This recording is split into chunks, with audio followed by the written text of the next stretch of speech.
Mesdames et messieurs, chers amis. Aujourd'hui, j'aborde un sujet qui mérite une attention particulière, les actions des francs-maçons et leur impact sur les interactions sociales des musulmans. Ce thème est délicat et complexe, car il touche à des valeurs fondamentales telles que la liberté, la laïcité et la coexistence harmonieuse entre différentes cultures et croyances. La franc-maçonnerie est souvent perçue comme une organisation qui défend des idéaux de fraternité, de tolérance et d'égalité.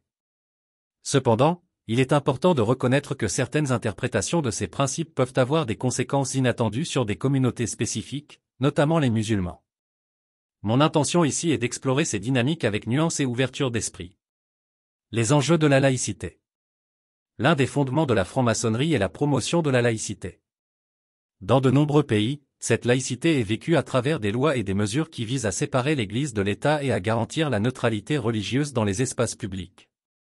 Bien que ces principes soient souvent justifiés par un désir de protéger la liberté de conscience, leur application peut aussi engendrer des tensions et des conflits.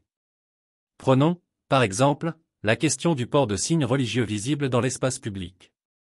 Dans certains pays européens, des lois ont été adoptées pour interdire le port du hijab dans les écoles et les institutions publiques.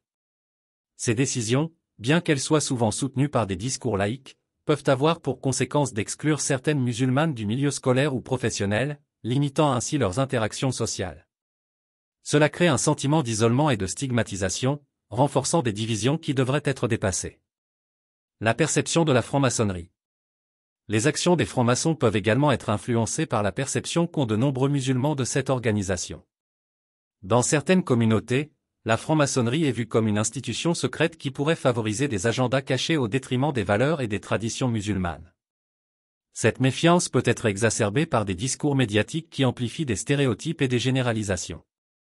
Il est crucial de reconnaître que cette perception ne reflète pas la réalité de toutes les loges maçonniques. Plusieurs d'entre elles s'engagent activement pour promouvoir le dialogue interreligieux et la compréhension mutuelle. Des initiatives ont été mises en place pour rassembler des membres de différentes croyances, y compris des musulmans, afin de favoriser un échange constructif et de lutter contre les préjugés. Les conséquences de l'isolement social. Cependant, malgré ces efforts, il existe des exemples où des actions ou des discours au sein de certaines loges ont pu sembler limiter les interactions sociales des musulmans. Cela peut se manifester par des positions publiques qui renforcent des stéréotypes ou par le soutien à des politiques perçues comme discriminatoires. Par exemple, lorsque des personnalités maçonniques prennent position contre l'immigration ou les droits des minorités, cela peut nourrir un climat de suspicion et de rejet envers les musulmans. Ces dynamiques sont préoccupantes, car elles peuvent aboutir à une fragmentation sociale. Dans une société où les interactions entre différentes cultures et croyances sont essentielles à la cohésion, l'isolement de certains groupes peut avoir des conséquences néfastes, non seulement pour ceux qui se sentent exclus, mais aussi pour l'ensemble de la société. La méfiance et la division ne font que fragiliser notre tissu social, rendant plus difficile le dialogue et la compréhension. Vers une franc-maçonnerie inclusive. Il est temps d'appeler à une franc-maçonnerie qui prenne en compte ces enjeux contemporains et qui s'engage activement à lutter contre toute forme d'exclusion. Cela implique non seulement de soutenir des initiatives visant à promouvoir le dialogue interreligieux, mais aussi de s'opposer fermement à toute forme de discrimination, qu'elle soit liée à la religion, à l'origine ethnique ou à la culture.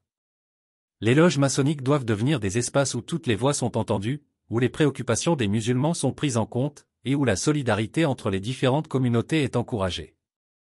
Cela nécessite un travail d'écoute, d'empathie et de compréhension. Les membres de la franc-maçonnerie ont la responsabilité d'être des ambassadeurs de la paix et de la tolérance, en s'engageant dans des actions concrètes qui favorisent la coexistence pacifique. Conclusion. En conclusion, les actions des francs-maçons en matière d'interaction sociale des musulmans méritent une attention particulière.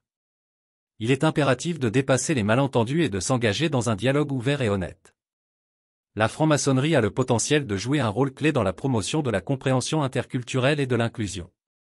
Nous avons tous un rôle à jouer dans la construction d'une société où les interactions sont riches et diversifiées, où chaque individu, quelle que soit sa foi ou sa culture, se sent respecté et valorisé. Ensemble, travaillons à créer un avenir où la fraternité, la tolérance et le respect mutuel prévalent. Je vous remercie de votre attention.